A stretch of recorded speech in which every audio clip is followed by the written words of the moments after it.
ನಮಸ್ಕಾರ ವೀಕ್ಷಕರೇ, ನಾನು ನಿಮ್ಮ ವೈದ್ಯೆ ಪಲ್ಲವಿ KS ಅದ್ವೈತ ಆಯುರ್ವೇದ ಚಿಕಿತ್ಸಾಲಯ ಶಿವಮೊಗ್ಗದಿಂದ ಮಾತಾಡ್ತಾ ಇದ್ದೀನಿ. ಇವತ್ತು ಒಂದು ಸಣ್ಣ ತೊಂದರೆ ಆದ್ರೆ ಯಾವಾಗ್ಲೂ ಕೂಡ ನಿಮಗೆ ಕಾಡ್ತಾ ಇರುವಂತದ್ದು ENT ಸರ್ಜನ್ಸ್ ಹತ್ರ ಇದನ್ನ ತಗೊಂಡು ನೀವು ಹೋದ್ರಿ ಅಂತ ಅಂದ್ರೆ ನಿಮಗೆ ಇದಕ್ಕೆ ಸರ್ಜರಿ ಅಲ್ಲದೆ ಬೇರೆ ಏನು ಕೂಡ ಉಪಾಯ ಇಲ್ಲ ಅಂತ ಆನ್ಸರ್ ಬರುವಂತದ್ದನ್ನ ನಾವಿಲ್ಲಿ ನೋಡಬಹುದಾಗಿರುತ್ತೆ. ಹಾಗಾದ್ರೆ ನಿಮಗೆ ಈ ಒಂದು ಸರ್ಜರಿ ಮಾಡಿಸಿದ್ರು ಕೂಡ ಇದು ನಿವಾರಣೆ ಆಗತ್ತಾ 100% ಅಂತ ಅಂದ್ರೆ ಅಗೇನ್ ಅದು ಯಾವಾಗ್ಲೂ ಕ್ವಶನ್ ಮಾರ್ಕೆ. ಅದಕ್ಕೆ ಆನ್ಸರ್ ನಿಮಗೆ ಸಿಗೋದಿಲ್ಲ 100% ವಾಸಿ ಆಗತ್ತೆ ಅಂತ.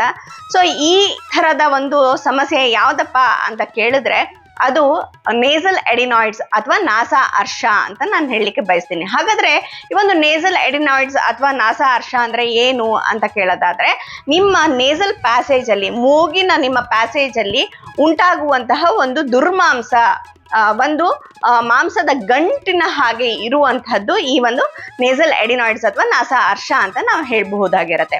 ಸೊ ಈ ಒಂದು ನಾಸಾ ಅರ್ಷಕ್ಕೆ ಇದ್ರೆ ನಿಮ್ಮ ಮೂಗಿನಲ್ಲಿ ಇತ್ತು ಅಂತಂದ್ರೆ ಏನೆಲ್ಲ ತೊಂದರೆ ನಿಮಗೆ ಉಂಟಾಗುತ್ತೆ ಅಂತ ಅಂದ್ರೆ, ಮೊದಲನೇದಾಗಿ ನಿಮ್ಮ ನೋಸನ್ನ ಅದು ಬ್ಲಾಕ್ ಮಾಡೋದ್ರಿಂದ ನಿಮಗೆ ಉಸಿರಾಟದ ತೊಂದರೆ ಉಂಟಾಗುವಂಥದ್ದನ್ನ ನಾವಿಲ್ಲಿ ನೋಡ್ಬೋದಾಗಿರತ್ತೆ.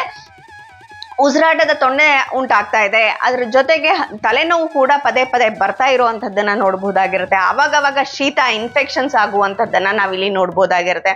ಮೂಗಿನಲ್ಲಿ ಇಳಿತಾ ಇರುವಂಥದ್ದನ್ನ ನೋಡ್ಬೋದಾಗಿರುತ್ತೆ. ಅದೇ ತರ ಅಕ್ಷಿ ಸ್ನೀಸ್ ಬರುವಂಥದ್ದು, ಪದೇ ಪದೇ ಸ್ನೀಸ್ ಬರುವಂಥದ್ದನ್ನ ಕೂಡ ನಾವಿಲ್ಲಿ ನೋಡ್ಬೋದಾಗಿರುತ್ತೆ. ಅದ್ರ ಜೊತೆಗೆ ವಾಯ್ಸ್ ಚೇಂಜ್ ಆಗಿ ಮೂಗಿನಲ್ಲಿ ಮಾತಾಡುವಂಥದ್ದು, ಈ ತರ ಮೂಗಿನಲ್ಲಿ ವಾಯ್ಸ್ ಬರುವಂತಹದ್ದನ್ನ ಕೂಡ ನಾವು ಇಲ್ಲಿ ನೋಡ್ಬೋದಾಗಿರುತ್ತೆ. ಅದರ ಜೊತೆಗೆ ಸ್ಮೆಲ್, ಮೂಗಿನಿಂದ ಕೆಟ್ಟ ಸ್ಮೆಲ್ ಬರುವಂತಹದ್ದನ್ನು ಕೂಡ ನಾವಿಲ್ಲಿ ನೋಡ್ಬೋದಾಗಿರುತ್ತೆ. ಇಷ್ಟೆಲ್ಲ ತೊಂದರೆ ನಿಮಗಿದೆ ಅಂತಂದ್ರೆ ಒಂದ್ಸತಿ ನೀವು ಕನ್ನಡಿ ಮುಂದೆ ನಿಂತ್ಕೊಂಡು ಟಾರ್ಚ್ ಹಾಕಿ ನೋಡಿ ನಿಮ್ಮ ಮೂಗಿನಲ್ಲಿ ಏನಾದ್ರೂ ದುರ್ಮಾಂಸ ಇದೆಯೇ ಅಂತ. 100ರಲ್ಲಿ 80% ಜನರಿಗೆ ಈ ಒಂದು ದುರ್ಮಾಂಸ ಇರುವಂತಹದ್ದನ್ನ ನಾವಿಲ್ಲಿ ನೋಡ್ಬೋದಾಗಿರುತ್ತೆ. ದುರ್ಮಾಂಸ ಇದೆ ಅಂತ ಆದ್ರೆ ಖಂಡಿತವಾಗಿ ಅದಕ್ಕೆ ಸೂಕ್ತವಾದ ಕ್ರಮಗಳನ್ನ ನಾವು ತಗೊಳ್ಬೇಕಾಗಿರತ್ತೆ. ಇಲ್ಲ ಅಂದ್ರೆ ಏನಾಗತ್ತೆ, ನೀವು ಈ ಒಂದು ದುರ್ಮಾಂಸವನ್ನ ನೆಗ್ಲೆಕ್ಟ್ ಮಾಡಿದ್ರಿ, ಇರ್ಲಿ ಬಿಡು ಅವಾಗ ಶೀತ ಆದ್ರೆ ಅದಕ್ಕೆ ನೋಡ್ಕೊಳ್ಳೋಣ ಅಂತ ಅಂದ್ರೆ ಏನಾಗತ್ತೆ ಅಂತಂದ್ರೆ ನಿಮ್ಮ ಮೂಗೆ ಸೊಟ್ಟ ಆಗುವಂತಹದ್ದನ್ನ ನಾವಿಲ್ಲಿ ನೋಡ್ಬೋದಾಗಿರುತ್ತೆ. ಅಂದ್ರೆ DNS, ಡಿವಿಯೇಟೆಡ್ ನೇಸಲ್ ಸೆಪ್ಟಮ್ ಅಂತ ನಾವೇನ್ ಹೇಳ್ತೀವಲ್ಲ, ಅದು ನಿಮಗೆ ಈ ಒಂದು ದುರ್ಮಾಂಸದಿಂದ ಉಂಟಾಗುವಂಥದ್ದನ್ನ ನಾವಿಲ್ಲಿ ನೋಡ್ಬೋದಾಗಿರುತ್ತೆ. ಅರೆ ದುರ್ಮಾಂಸ ಒಳಗಡೆ ಇದೆ, ಮೂಗ್ ಹೇಗೆ ಸೊಟ್ಟ ಆಗತ್ತೆ ಅಂದ್ರೆ ಮೂಗಿನ ಒಳಗಡೆಯಿಂದ ಒತ್ತಿ ಆ ಮೂಗಿನ ಶೇಪೇ ಚೇಂಜ್ ಆಗುವಂಥದ್ದನ್ನ ನಾವಿಲ್ಲಿ ನೋಡ್ಬೋದಾಗಿರುತ್ತೆ. ಈವನ್ ನೀವು ಈ ತರದ ಒಂದು ದುರ್ಮಾಂಸಕ್ಕೆ ಸರ್ಜರಿ ಮಾಡಿಸಿದ್ರು ಕೂಡ ನಿಮ್ಮ ಮೂಗಿನ ಒಂದು ಶೇಪ್ ಚೇಂಜ್ ಆಗಿ ಮುಖದ ಒಂದು ಶೇಪೇ ಚೇಂಜ್ ಆಗುವಂಥದ್ದು ಅಥವಾ ನಿಮಗೆ ಅದು ಚೆನ್ನಾಗಿ ಕಾಣದೇ ಇರುವಂತಹದ್ದನ್ನ ಕೂಡ ನಾವಿಲ್ಲಿ ನೋಡ್ಬೋದಾಗಿರುತ್ತೆ. ಹಾಗಾದ್ರೆ ಇದಕ್ಕೆ ಆಯುರ್ವೇದದಲ್ಲಿ ಏನಾದ್ರೂ ಚಿಕಿತ್ಸೆ ಇದೆಯೇ ಅಂತ ಕೇಳಿದ್ರೆ ಖಂಡಿತವಾಗಿ ತುಂಬಾ ಇಫೆಕ್ಟಿವ್ ಆಗಿ ಮತ್ತೆ ಬರದೇ ಇರೋ ಹಾಗೆ ನಿಮಗೆ ಇದಕ್ಕೆ ಚಿಕಿತ್ಸೆಯನ್ನ ನಾವು ಕೊಡ್ಬೋದಾಗಿರುತ್ತೆ. ಅರೆ ಅಂಥದ್ದೇನ್ ಚಿಕಿತ್ಸೆ ಇದೆ ಆಯುರ್ವೇದದಲ್ಲಿ ಅಂತ ಕೇಳ್ತಾ ಇದ್ದೀರಾ? ಇದಕ್ಕೆ ನಾವು ಕ್ಷಾರ ಕರ್ಮವನ್ನ ಮಾಡ್ಬೇಕಾಗಿರುತ್ತೆ. ಹಾಗಾದ್ರೆ ಕ್ಷಾರ ಕರ್ಮ ಅಂದ್ರೆ ಏನು ಅಂತಂದ್ರೆ, ಕ್ಷಾರ ಅಂದ್ರೆ ಏನು, ಕರ್ಮ ಅಂದ್ರೆ ಏನು? ಕ್ಷಾರ ಕರ್ಮದಲ್ಲಿ 2 ವರ್ಡ್ ಇರುವಂತದ್ದನ್ನ ನಾವಿಲ್ಲಿ ನೋಡ್ಬೋದಾಗಿರುತ್ತೆ. ಮೊದಲನೇದಾಗಿ ಕ್ಷಾರ ಅಂತ ಅಂದ್ರೆ ನಾವು ಆಲ್ಕಲೈನ್ ಅಂತ ಹೇಳ್ತೀವಿ. 2 ತರದ್ದು, ಆಸಿಡ್ ಮತ್ತೆ ಆಲ್ಕಲೈನ್, ಆಮ್ಲ ಮತ್ತು ಕ್ಷಾರ ಅಂತ 2 ವಿಧವಾದ ದ್ರವ್ಯಗಳಿರುವಂತದ್ದನ್ನ ನಾವಿಲ್ಲಿ ನೋಡ್ಬೋದಾಗಿರುತ್ತೆ. ಕ್ಷಾರ ಅಂತಂದ್ರೆ ಹೆಚ್ಚು ಆಲ್ಕಲೈನ್ ಇರುವಂತಹ ಒಂದು ವಸ್ತುಗೆ ನಾವು ಕ್ಷಾರ ಅಂತ ಹೇಳ್ತೀವಿ. ಸೊ ಈ ಒಂದು ಕ್ಷಾರದಿಂದ ಏನ್ ಕರ್ಮ ಮಾಡ್ತೀರಾ ನೀವು ಅಂತ ಕೇಳೋದಾದ್ರೆ, ಮೊದಲನೇದಾಗಿ ಈ ಒಂದು ಕ್ಷಾರ ಬಹಳ ಪೊಟೆನ್ಸಿ ಇರುವಂತದ್ದು. ಅಂದ್ರೆ ನೀವು ನೋಡಿರ್ಬೋದು, ಎಲೆಗೆ ನೀವು ಸುಣ್ಣ ಹಾಕ್ತಿರಲ್ಲ, ಅದು ಕೂಡ ಒಂದು ಕ್ಷಾರ ಆಗಿರುತ್ತೆ. ಆ ಕ್ಷಾರವನ್ನ ನೀವು ಹಾಕಿದ್ರಿ ಅಂತಂದಾಗ, ತುಂಬಾ ಜಾಸ್ತಿ ಹಾಕಿದ್ರಿ ಅಥವಾ ಹೊಸ ಸುಣ್ಣವನ್ನ ನೀವು ಹಾಕಿದ್ರಿ ಅಂತಂದ್ರೆ ಬಾಯೆಲ್ಲ ಸುಡುವಂಥದ್ದನ್ನ ನಾವಿಲ್ಲಿ ನೋಡ್ಬೋದು. ಅದೇ ಕ್ಷಾರವನ್ನ, ಸುಣ್ಣವನ್ನ ನಾವು ಇನ್ನೂ 100 ಪಟ್ಟು ಹೆಚ್ಚು ಪೊಟೆನ್ಸಿ ಇರುವಂಥದ್ದನ್ನ ಈ ಒಂದು ಕ್ಷಾರ ಕರ್ಮದಲ್ಲಿ ನಾವು ಉಪಯೋಗಿಸುವಂಥದ್ದನ್ನ ನಾವಿಲ್ಲಿ ನೋಡ್ಬೋದಾಗಿರುತ್ತೆ. ಸ್ವಲ್ಪ ಅದು ಕಾಸ್ಟ್ಲಿ ಆಗಿರೋದ್ರಿಂದ ನಿಮಗೆ ಪ್ರೊಸೀಜರ್ ಕೂಡ ಸ್ವಲ್ಪ ಕಾಸ್ಟ್ಲಿ ಆಗಿರುತ್ತೆ.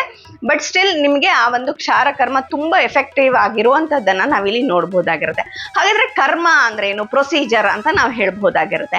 ಈ ಒಂದು ಕ್ಷಾರವನ್ನ ತಗೊಂಡು ನಾವು ಎಲ್ಲಿ ಆ ದುರ್ಮಾಂಸ ಇದೆ ಅಲ್ಲಿಗೆ ನಾವು ಹಾಕ್ಬಿಟ್ಟು ಅದರ ನಂತರ ನಾವು ಅದನ್ನ ವಾಶ್ ಮಾಡೋದ್ರಿಂದ ಏನಾಗತ್ತೆ, ಅಲ್ಲಿರುವಂತಹ ಒಂದು ದುರ್ಮಾಂಸ ಏನಿದೆಯಲ್ಲ ಅದು ಕಪ್ಪಾಗಿ ಶ್ರಿಂಕ್ ಆಗ್ತಾ ಹೋಗುವಂಥದ್ದನ್ನ ನಾವಿಲ್ಲಿ ನೋಡ್ಬೋದಾಗಿರುತ್ತೆ. ಹಾಗಾದ್ರೆ ಇದು ಎಷ್ಟು ಸತಿ ಮಾಡಿಸ್ಬೇಕು ಅಂತ, ತುಂಬಾ ದೊಡ್ಡದಾಗಿದೆ ನಿಮಗೆ ಅಂತಂದ್ರೆ 2-3 ಸಿಟ್ಟಿಂಗ್ ಬೇಕಾಗಿರುವಂತಹ ಸಾಧ್ಯತೆ ಇರುವಂತದ್ದನ್ನ ನಾವಿಲ್ಲಿ ನೋಡ್ಬೋದಾಗಿರುತ್ತೆ. ಇಲ್ಲ ನಿಮಗೆ ಸಣ್ಣದಾಗಿದೆ, ಇವಾಗ ಸ್ಟಾರ್ಟಿಂಗ್ ಸ್ಟೇಜ್ ಅಲ್ಲಿ ಇದೆ, ಇಲ್ಲ ಸ್ವಲ್ಪನೇ ದೊಡ್ಡದಿರೋದು ಅಂತ ಅಂದ್ರೆ ನೀವು 1 ಸಿಟ್ಟಿಂಗ್ ಅಲ್ಲಿ ಕೂಡ ಇದನ್ನ ನಿವಾರಣೆ ಮಾಡ್ಕೊಳ್ಬಹುದಾಗಿರುತ್ತೆ. ಸೊ ಇದನ್ನ ಅಪ್ಲೈ ಮಾಡಿ ನಾವು 90 ಸೆಕೆಂಡ್ ಅದನ್ನ ಅಲ್ಲೇ ಬಿಟ್ಟು ನಂತರ ಅದನ್ನ ವಾಶ್ ಮಾಡುವಂಥದ್ದನ್ನ ಮಾಡೋದ್ರಿಂದ ಏನಾಗುತ್ತೆ ಅಂತಂದ್ರೆ ಅದು ಎಷ್ಟು ಬೇಕೋ ಅಷ್ಟೇ ಸುಡುವಂಥದ್ದನ್ನ ನಾವಿಲ್ಲಿ ನೋಡ್ಬೋದಾಗಿರುತ್ತೆ. ಅದು ಅಲ್ಲಿ ಬರ್ನ್ ಆಗಿ ಹೋಗುವಂಥದ್ದನ್ನ ನಾವಿಲ್ಲಿ ನೋಡ್ಬೋದಾಗಿರುತ್ತೆ. ಬರ್ನ್ ಆದ ನಂತರ ಏನಾಗುತ್ತೆ, ಕಾಲಕ್ರಮೇಣವಾಗಿ 1 ವಾರದಲ್ಲಿ ಅದೇನಾಗುತ್ತೆ, ನಿತ್ಯ ಏನಾಗುತ್ತೆ ಸ್ವಲ್ಪ ಸ್ವಲ್ಪನೇ ಅದು ಶ್ರಿಂಕ್ ಆಗ್ತಾ ಬಂದು ನಂತರ ಅದೇನಾಗುತ್ತೆ ಕ್ರಸ್ಟ್ ಫಾರ್ಮ್ ಆಗ್ಬಿಟ್ಟು ಬಿದ್ದು ಹೋಗುವಂಥದ್ದನ್ನ ನಾವಿಲ್ಲಿ ನೋಡ್ಬೋದಾಗಿರುತ್ತೆ. ಈ ಒಂದು ಕ್ಷಾರಕರ್ಮವನ್ನ ನಾವು ಮಾಡಿಸ್ತು ಅಂತಂದ್ರೆ ಖಂಡಿತವಾಗಿ ಈ ಎಡಿನಾಯ್ಡ್ಸ್ ನಿಮಗೆ ಏನಿದೆಯಲ್ಲ ಅದು ಯಾವತ್ತೂ ಕೂಡ ಮತ್ತೆ ಅದೇ ಜಾಗದಲ್ಲಿ ಬರೋದಿಲ್ಲ. ಮತ್ತೆ ನಿಮಗೆ ಅದು ಪಾಸಿಟಿವ್ ಫ್ಯಾಕ್ಟರ್ ನಿಮ್ಮ ದೇಹದಲ್ಲಿ ಇದೆ ಅಂತಂದ್ರೆ ಮತ್ತೆ ಬೇರೆ ಕಡೆ ಬರ್ಬೋದೇ ವಿನಃ ಅದೇ ಜಾಗದಲ್ಲಿ ಮತ್ತೆ ಬರುವಂತಹ ಯಾವುದೇ ತರದ ಸಂಭವ ಇರುವುದಿಲ್ಲ. ಸೊ ಆದ್ರಿಂದ ನಾವು ಈ ಒಂದು ಕ್ಷಾರಕರ್ಮವನ್ನ ಮಾಡಿಸ್ಕೊಳ್ಳೋದ್ರಿಂದ ನಿಮ್ಮ ನೇಸಲ್ ಎಡಿನಾಯ್ಡ್ಸ್ಗೆ ಪರ್ಮನೆಂಟ್ ಕ್ಯೂರ್ ಆಗುವಂಥದ್ದನ್ನ ನಾವಿಲ್ಲಿ ನೋಡ್ಬೋದಾಗಿರುತ್ತೆ. ಅದರ ನಂತರ ನೀವು ಏನಾದರೂ ಸ್ವಲ್ಪ ಇದೆ, ರೆಮಿನೆಂಟ್ ಇದೆ ಅಂತ ಅಂದ್ರೆ, ಅಥವಾ ಅದಕ್ಕೆ ನಿಮ್ಮ ಇಂಟರ್ನಲ್ಲಿ ಅದಕ್ಕೆ ಪಾಸಿಟಿವ್ ಫ್ಯಾಕ್ಟರ್ ಆಗಿರುವಂಥ ಅಲರ್ಜೀಸ್ ನಿಮ್ಮ ದೇಹದಲ್ಲಿದೆ ಅಂತಂದ್ರೆ ಅದಕ್ಕೆ ಸೂಕ್ತವಾದ ಆಯುರ್ವೇದ ಚಿಕಿತ್ಸೆಯನ್ನ ನೀವು ಪಡೆದುಕೊಳ್ಬೇಕಾಗಿರತ್ತೆ. ಅದರ ನಂತರ ನೀವು ನಸ್ಯ ಕೂಡ ಮಾಡಬಹುದಾಗಿರುತ್ತೆ. ಹಾಗಾದ್ರೆ ನಸ್ಯ ಯಾವ್ದ್ರಿಂದ ಮಾಡಬೇಕು ಅಂತಂದ್ರೆ ಸರ್ಷಪ ತೈಲ ಅಂತಂದ್ರೆ ಸಾಸಿವೆ ಎಣ್ಣೆಯಲ್ಲಿ ನೀವು 1 ಚಿಟಿಕೆ ಲವಣವನ್ನ ಅಂತಂದ್ರೆ ಉಪ್ಪನ್ನ ಬೆರೆಸಿ, ಸೈಂಧವ ಲವಣ ಆದ್ರೆ ಇನ್ನೂ ಒಳ್ಳೇದು, ಉಪ್ಪನ್ನ ಬೆರೆಸಿ 2 ಹನಿ ಮೂಗಿಗೆ ಬಿಡೋದ್ರಿಂದ ಏನಾದ್ರೂ ನಿಮಗೆ ಈ ಒಂದು ನೇಸಲ್ ಎಡಿನಾಯ್ಡ್ಸ್ ಇದೆ ಅಂತಂದ್ರೆ ಅದು 1 ಚೂರ್ ಇದೆ ಅಂತಂದ್ರೆ ಅದು ಕೂಡ ಹೋಗುವಂಥದ್ದನ್ನ ನಾವಿಲ್ಲಿ ನೋಡ್ಬೋದಾಗಿರುತ್ತೆ. ಅದರಿಂದ ಈ ತರ ನೇಸಲ್ ಎಡಿನಾಯ್ಡ್ಸ್ ಇದೆ, ನಿಮಗೆ ಮೂಗು ಸೊಟ್ಟ ಆಗ್ತಾ ಇದೆ, ಹಾಗೆ ತಲೆನೋವು ಬರ್ತಾ ಇದೆ, ಅದರಿಂದ ಬಹಳ ಕಾಂಪ್ಲಿಕೇಶನ್ಸ್ ಆಗ್ತಾ ಇದೆ, ಗೊರಕೆ ಬರ್ತಾ ಇದೆ ಅಂತಂದ್ರೆ ಖಂಡಿತವಾಗಿ ನೀವು ಆಯುರ್ವೇದದ ಮೊರೆ ಹೋಗಿ ಕ್ಷಾರಕರ್ಮವನ್ನ ಮಾಡಿಸ್ಕೊಳ್ಳಿ. 100% ಆಗಿ ಅದು ನಿವಾರಣೆ ಹೊಂದುವಂಥದ್ದನ್ನ ನಾವಿಲ್ಲಿ ನೋಡ್ಬೋದಾಗಿರುತ್ತೆ.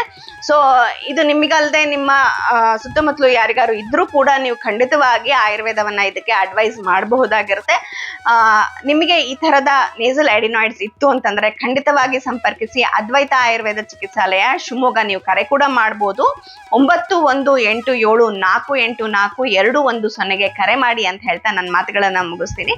ನಮಸ್ಕಾರಗಳು.